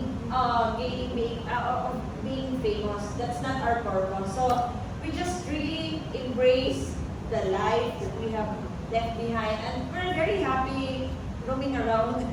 Now, and then, mukhang dugyot, and then I joined the K9. O palagi, maski nga nagbabay kami, sinasabihan pa ako na, bakit hindi ka mag-panda driver? Kasi nagbabay ako, malakas daw ako eh. Sabi ko, okay lang, panda rin, ba yung pink? Ano yun? Food panda, o yun. Bakit hindi ka mag-food panda driver sa bike? Di ba sa bilis, nagbabay ako dyan eh, yung mga errands ko sa back, magbabay ako ng bilis. Sinasabihan lang ako ng food panda driver, mag-ano daw ako, so na-smile lang ako. Nakakabas na kuya na. Kasi may trabaho ka na sa K9. May trabaho na ako sa K9. So, I still dreams of many things, and one of that is becoming a K9 handler. And becoming a K9 handler is no shortcut because I am an Everester and I'm 7 summiters. Of course, it entails sacrifices, commitment. I have to go through again the training of waking up in the 4 o'clock in the morning and sigaw-sigawan ka ng mga instructor mo. And Elite training. yeah, I have Singit na ako. Elite. Yung K9 is one of the elite units ng Philippine Coast Guard. So it's very difficult to get in. And isingit ko lang na even if you've been to the top of Mount Apo or Mount Everest or whatever it is that you accomplish, you're not exempt from self-doubt. So parang may times na parang si Carina, gusto niya mag-K9 ever since. Pero parang minsan, like sa national team din, parang hala, ayoko na, malaki na. Si Carina din, parang hala, gusto ko talaga ng K9. Pero may self-doubt na nandaan siya. Pero nagpapilit naman. So okay, gusto ko lang isingit kasi Carina won't say it for herself. The K9 is one of the elite units of the Philippine Coast Guard. It's very difficult to get in. And then, yung Bronco is a golden retriever and explosive detection dog. So, by 2 days from now, so hindi nga ako nag-commit dito kasi sabi ko kay ma'am, I'll be leaving for Mindanao. Doon na po ako man-sign. After 19 years, nang sumali ako ng Everest team, since 2004, hindi na ako nauwi sa amin. So, this would be home base na assignment after all the accomplishment. 19 years. So, I believe in Noelle na he's also a member of the elite teams ng Coast Guard. He's a member of the elite diver team ng Philippine Coast Guard. In fact, si ma'am, sa La Union, di ba ma'am, nag-usap kayo. Sila yung nagtuturo. Kanina sa La Union, ay, saan ba nagtuturo kayo? Sambales. Ay, sila yung nagtuturo. Dahil sila yung elite diver ng Coast Guard. ako nagme-merienda. So, si Noelle is a member of the elite diver ng Philippine Coast Guard. So, sila yung natuturo regarding rescue and then yung mga basic sa diving, underwater. So, ganun, namunga yung mga naniniwala na walang imposible. So, from Mount Apo, malamang ang daming magbunga ng mga pangarap after that. And we're very excited. Baka makasama pa kami sa base camp. Pwede kong sabihin kung bakit parang meant to be yung evening na to. Yeah, Bukod sa masarap yung kare-kare. Thank you, Doc Oka. When Shelly and Coach Dev, or Doc Shelly and Coach Divine contacted me, hindi ako makapromise. Kasi nga, sa work, nasa water kami, like from 6 a.m. hanggang 6 p.m. the whole day in the water. So sabi ni Shelly, parang 6 p.m. yung I would have to leave the water early, let's take a quick bath, rush over to Intramuros, because at the end of the day, very tired, na tomorrow 4 a.m. pa. So I couldn't promise, pero sabi ko, sige, papaalam ko. Then she said that you want to bring anyone. And of course, I only had Carina in mind to bring. Kaya lang, hindi ko rin siya mag-pull up because we work sa K9, they're assigned sa Taguig. So, I informed her na may something, may dinner. Sabi ko with friends nga lang, like high school and college friends. Hindi ko naman, ang dami kong friends. So, sinabi ko sa kanya, I'd like to invite you, pero no pressure, because I didn't want her na napilitin us to get in trouble at work. And then I reminded her, Shelly asked me if Carina was coming, I reminded Carina, pero hindi pa rin ako nag-commit. I always just told her, hey Carina, mamaya yung lakad. I messaged her this afternoon na, Carika, mamaya na yung lakad mo sa Intramuros ha. Tapos yung reply niya, ha ha ha ha. Apparently, she was already in the Intramuros area. So she's based in Taguig. This morning, she was sent on a mission to Subic. May mission sila sa work. So she was here for work on a mission. So imposible talaga siyang makapunta. So she did bother contacting me because she was gonna be on a mission. Right before I messaged her, na-cancel yung mission nila. And she was gonna go back to Makati. Sakto, I messaged her at that time. Kaya siya nag-ha-ha-ha. Kasi when I messaged her, it was exactly the time na na-cancel yung lakad niya. Oh my God. And it was before she even left back for Makati. And then at the same time, yung dive namin na dapat mag-last hanggang 6 p.m. na-discontinue, na postpone to tomorrow. So parang parehong lakad namin that we did, and impossible na ako yung impossible we needed to hear that. tonight. Na-cancel pareho. So sabi ko kay Karina, punta tayo doon, parang meant to be, parang masarap ang iba makain sa gusto ko lang share that there are yung continuation din sa akin from Chicago is that sometimes, I mean, a lot of it is your hard work and your dedication, and then there's also that sometimes the universe conspires. Actually, it was fire. Because when you were getting you Noelle, kwento ko naman is, sabi ko, mag-research na ako, sino po ba pwede? Kasi kung umayaw si Noelle, you didn't have to have someone there, di ba? So, hanap ako. So, your name, Carina, came out in my research. So, kayo tatlo, and then there was another guy, Ruby something, another guy who went up, Romy Garduce. Okay, so I stalked her on Facebook actually. So I messaged her. Di ba on Facebook you can see common friends. So sabi ko, wait, may common friend, yung isang running coach that who's my friend, si Coach Noelle. Sabi ko, nagpakabal na ako na Facebook ko, Coach Noelle, kilala mo ba si Carina? Sabi niya, oo, matali ko kaibigan, kumari ko yan. So pakita mo naman, baka naman pwede. I didn't even know that you guys were close friends. So I guess it was really meant to be, di ba? I mean, I didn't know they were friends, and then she just came into my si babae. Gusto ko talaga babae yung speaker. Sorry guys, but you know, women power here. So sabi ko, Coach naman, help lang. Can you link me to Carina? Please ask if I can have her number.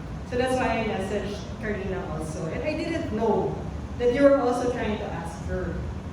So sabi ni Shelly, kasi magkaiba yung units sa Coast Guard. Sabi ko, oo nga eh, pero di ba, parang they're friends din. So, Hindi kami close friends. We're sisters. sisters, Yes. more than close friends. So it was really meant to be. So the universe cooperated, you know, and it was really meant to be. And the layover ni surfers. They already Layover ni surfers also coincided with the night. And I got to touch the sign that's been on Machu Picchu and that's been on Galapagos. So thank you for letting us touch the sign. So last two questions. We would like to. Yes, sir. Please come forward. Siyempre siya ang fit, no? Siya yung tumakbo. And hello all, good evening. So my question is, technically, logistically, di ba you prepare, may plan, no? then just like our goals, we also, before we set our goals, we set our plan and everything. I think both of you can truly answer the question of what does the mountain or reaching the mountain or the summit teaches you about giving up. When do you know it's time to give up? When do you know it's okay to give up?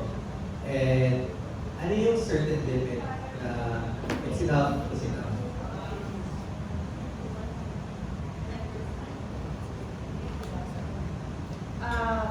About giving up naman, it's not talaga from sa side namin. It's for the mountain na magbibigay sa amin ng sign to stop and come back another time.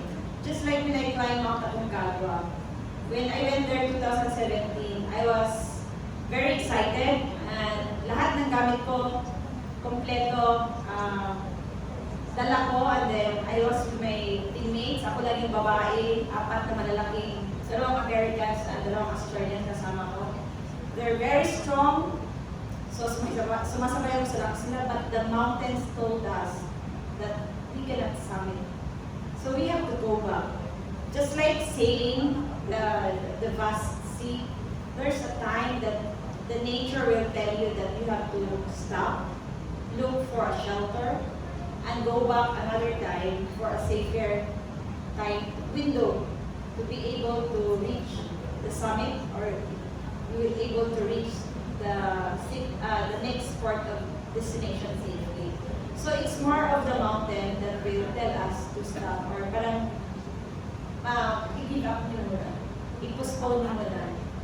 But yeah, realistically, give up, meron ding time outside ng the real mountains na pag-climb. It's more of the funding, yung sa money talaga.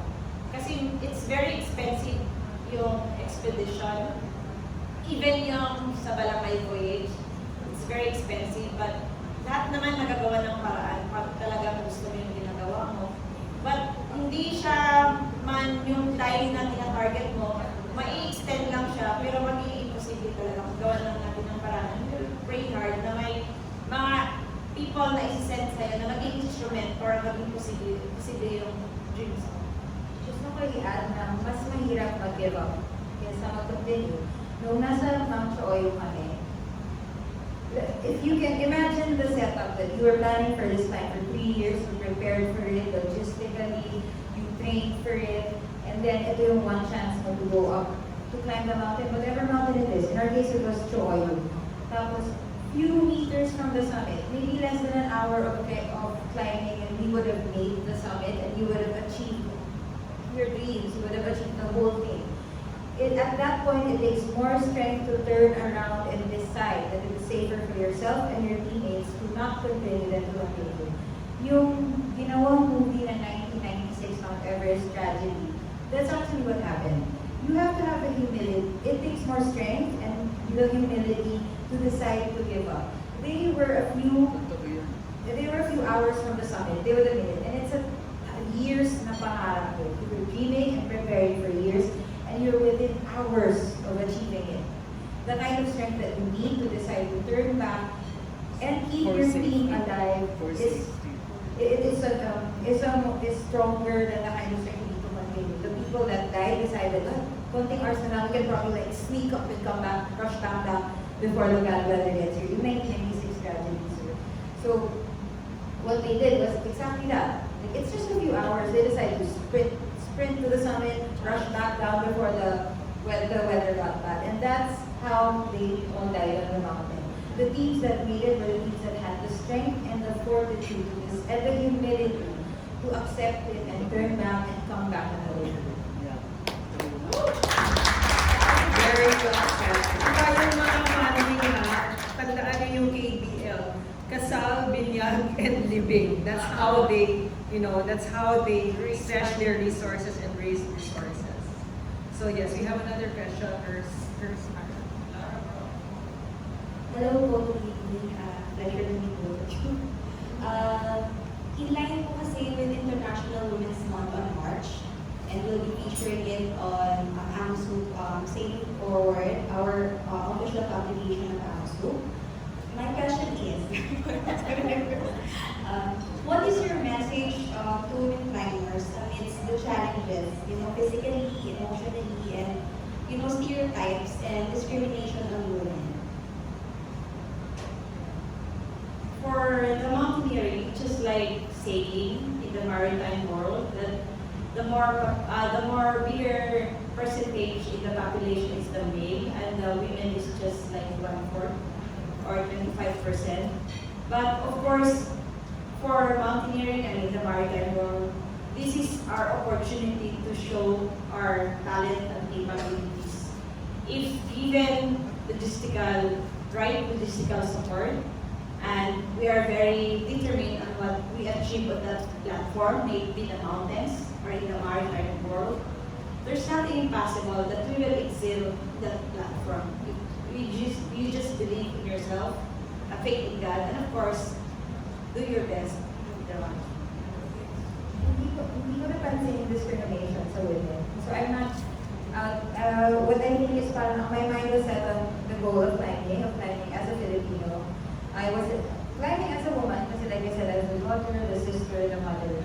Pero I wasn't fully conscious of any discrimination against women. I wanted to do it for the cause. So I think parang my mind was focused on something bigger than just trying to be defensive na parang kaya naman ng babae, kaya naman. Medyo defensive ako doon sa kaya ko pero walang trident, yan. But I wasn't thinking parang, kaya naman, bakit? Mukha ba kami mahina? Hindi ganun yung attitude ko at timing. I was actually oblivious to the discrimination against women. Because I was just a woman focused on the goal. So I wasn't focused on parang, are they discriminating? Are they looking down because I was a woman? I just wanted to get there. So yeah, focus on the goal and always work as a team, diba? Like what you said kanina, walang kanya-kanya dapat. This is not about yourselves or yourself achieving a feat. It's about teamwork and your glory as a team. Filipinas, diba? In your case in Everest. So any more questions? One last question before we have a photo op. First, this is how the photo op will go now. We will have the hikers post with our two celebrities here. Lahat na yun. Lahat na yun. Hindi, kasi kami cheers eh.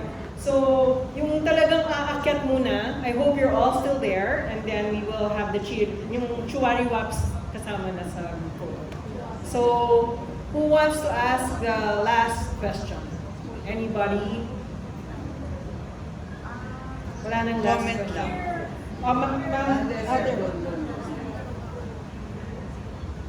Actually, gusto talaga tanong ko kasi ito yata yung ako personally kalaban ko. Grabe na yung na-achieve mo. And yet, grabe nakikita namin yung ako personally, I was so moved by the purity of the intention and the humility. How do you do that? How do you not let these achievements that you've had get into your head and just, because you guys are so grounded, I mean, you're amazing. So how do you do it? It's, di ba? Grabe. Yung sinabi yun, ang supla-suplado kung balik mo, nagpapaselfie na. Di ba? That can get into your head. Di ba? But how do you do it? How do you temper things? How do you balance things and keep the purity of intention always there? I guess that's a lesson I really learned. Because, thank you for the question. Because with all the accomplishment, we are very grateful of coming home alive, and all our features and all are complete. And also the journey teaches us more to be humble. When you see the sick, the dying, and the dead, and then you will realize that you're not immortal, diba? So if mayabang ka, you'll be one of the statistics na nandun na magiging landmark na lang. So if you're given the chance to survive, then go home with humility and inspire the young ones of your story. And I believe that that's the the reason that why we climb Everest. Why? Because it is our passion. And number two, because as a team, we want to show to the world that what teamwork and unity can do and can inspire, especially the young ones. Because our journey is like, pareho sa mga movies, di ba? And then, pagdating namin sa top, we're just standing on a simple rock, the highest rock on earth. But, di ba, what's about it? There is a very enriching experience on that journey that we have to come back alive and share it to the young ones and inspire them to dream big and there is nothing is impossible. In March, pag tumayo po kayo dun sa summit ng Mount Apo, pakiramdaman nyo because so, right now before we climb, ang expectation ko from the summit, you feel like the king of the world, that you've achieved everything you've ever wanted. But there's nothing that can make you feel more insignificant and humble than the possibility that a slight gust of wind can blow you off the mountain and then bodies that you pass you. Nature is so much stronger, so much bigger than what you've done. And I don't need to feel insignificant, but humble. So, I felt na parang pag nagawa ko to, sobrang iiyak ako. But after that, after standing on something smaller than this, you realize na ito lang pala. And nature is so much bigger. God's creation is so much bigger. Very up na lang. Very up na lang. Okay, so that's to give her reaction tonight. Thank you very much. Thank Noelle you. and Carina. For a very enlightening and fantastic evening. It was so, so inspiring to listen to you. So I'd like to give the floor to Ma'am Marissa. Okay, thank you so much, Noelle and Carina. Truly inspiring. Listening to you both, dito palang enriched na yung mga buhay namin kasi meron kaming honor to have met you face to face, and we are really very grateful that you have come to honor the dinner tonight. Thank you very much. I'd like to react to what you just said. I think what mountain climbing teaches us is respect for nature. We are but little specks, tiny specks in this whole multiverse, universe, metaverse. Talagang we are such insignificant creatures. We are here because we are meant for God to serve. For all of us here sa AMOSUP, I think kailangan nating maintindihan yan ng malalim na malalim na malalim. Maybe we are in positions of authority, but let's think again, right? And I hope that as we prepare to climb, we remember everything that Noelle and Carina has told us tonight. We seek the favor of the Mother Goddess, Mountain, and the Lord of all great mountains. We will pray that all of us will be kept safe, healthy, make sure your health certificates are ready before the climb, and we seek the support and prayers of everyone here. And just one disclaimer, ang expedition leader po ay si Sir Gabriel Albert. Hindi po ako. Kilala niyo ba si Sir? So, thank you very much. Anyone else for another reaction? Ay, sila Rica and the top 100 Filipinos of the Gulf in the year 2015, 16, 17, and 2020.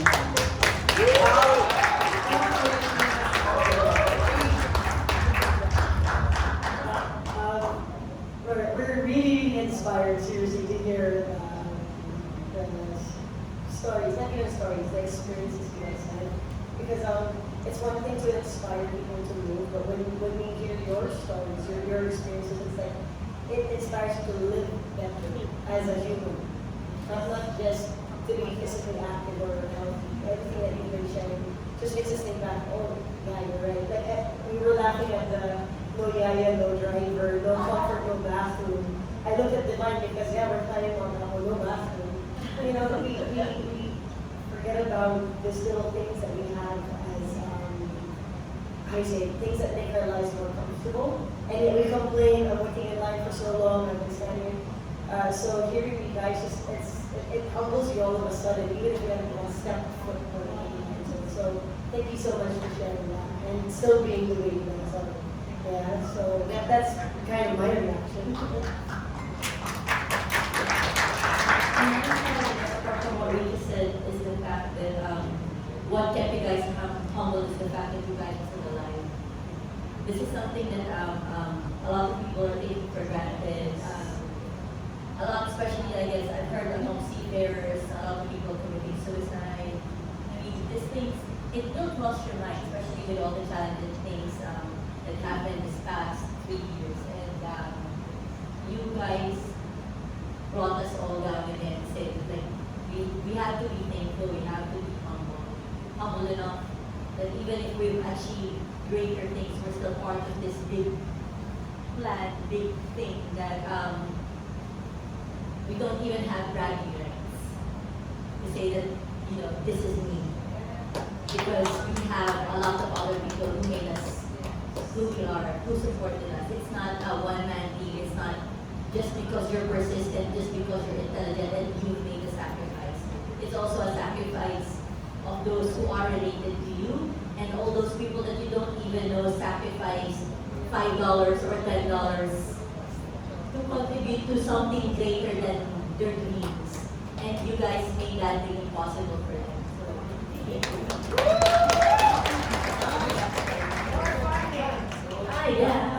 Sorry, backstory. Because yeah, Noelle said about the no yaya, no driver. I would like to say I didn't know Noelle that way. Yeah, in her defense, I know Noelle as the other one, and the girl, she's the girly girl. Pero, always in shorts, in sando, rushing from Manila Bay to school. Kasi we have like a 7 o'clock gymnastics class. And she came from Manila Bay, right? Yeah, because she's biking. So she goes, where do you live again? Like Quezon City, biking to Manila Bay to get there at 5 a.m. After training, she bikes back to UP to attend our 7 a.m. gymnastics class in college. And here's the catch. Bagyo umulan. Our next subject is exercise physiology. Bawal lang naka-shorts, bawal lang naka-sando, bawal lang naka-chinelas. So you know how she goes to class? In her raincoat. So rain pants, raincoat, and then rubber shoes. That's how I remember her. So I had pants tied outside the tree. no, exactly, that's one. Pero one time wala yung pants. So it was just like really raincoat, like full-on gear na raincoat para lang makapasok sa class dahil bawal pumasok ng naka-shorts. So Kasi diba, I buy it here and I'm actually wearing it. yes, exactly. So this is our picture of the world, Noelle. Pero she's the girly one because of her coin purse. Yes. The famous, you know those clip coin purse, the Chinese ones, the flowery, shiny one. So deep dark secrets. exactly. But girly nonetheless, and I love it that you said that you didn't even think about gender discrimination, because this is something that like, even with Rika and I, we're in the fitness industry, and yes, we're always being discriminated. Climbing up the corporate world, even if it's in the fitness industry, we're still being discriminated as women. But that's something that we always try, or sometimes it hits us, but as much as possible, we just like put it aside, and then we've got the goal, and this is what we need to do, and this is what we're good at, and we just need to do it. So thank you for Thanks so much, Coach, you guys. So before we end the night, I think Carina and Noelle all deserve a standing ovation. Can you Please, give it a round of applause. We'd like to go on Apple Drive. Dr. Bacatoa and the rest of the team who hosted us tonight, thank you for your generosity. Thank you. It's an honor for us to be among AMOSUP because we learned about the foundations and that as big as the corporation got, as big as the company got, it's not about getting bigger or richer, but they took all the money and put it into foundations.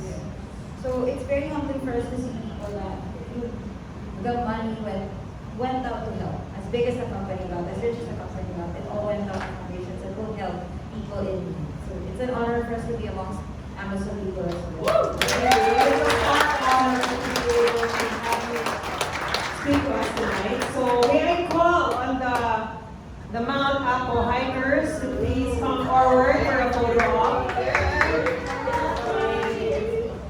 Yung mga bundokers.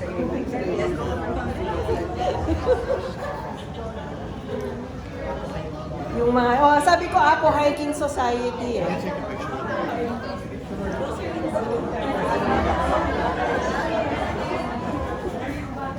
Okay, can we, paano ba yung blocking dito? Sino ba yung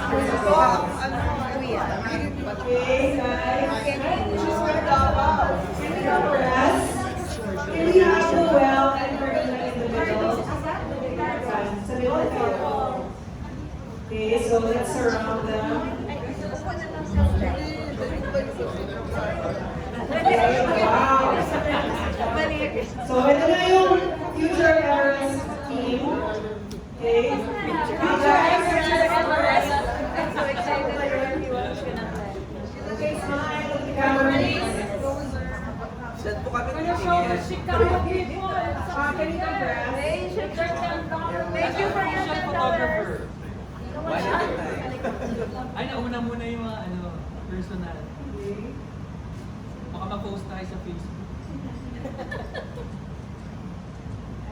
Okay, don't leave your spots because syempre yung okay, official photographer please. Can someone look at Billy's here, okay? For the first photo, look at him. Kuya. Kuya at the back. Amazing, okay? One, where are the hands? Amazing. One, two, three. Amazing! Hey, second photo. Can you say apple? One, two. What's the hand? Apple. Third last photo. Everybody say GASFI. One, two, three. GASFI! Very nice. Oh, wait, so teka lang. Kasi yung mga cheers kung gusto nyo please, stay back. Kasama naman yung cheers. Cheers! Who wants a photo op? Cheers! Pwede po mag-request ng music from Long Road.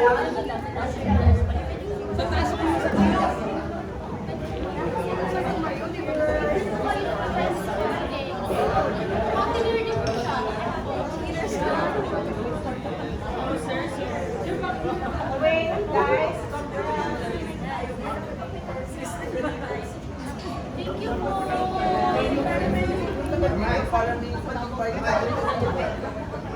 Thank you po. Okay, smile! Closer down to press. Sinabi kasama ganyan lang. Okay, sandali. Anong photographer si Bernie, you're supposed to be here. One, two, three. Smile. Okay. Jelly, come here. Game. Okay, another one. You can hold the mic while being surrounded. Three more photos. One, two, three. Okay, thank you very much.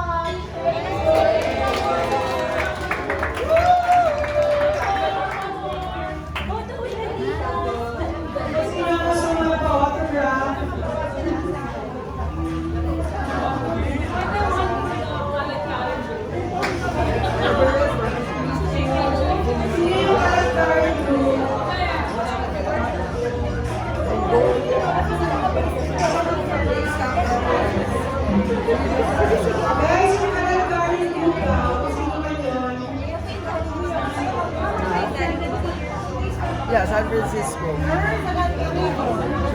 Snap. Sir, pwede pa photo si Mama Risa. Oh. Training for the touring group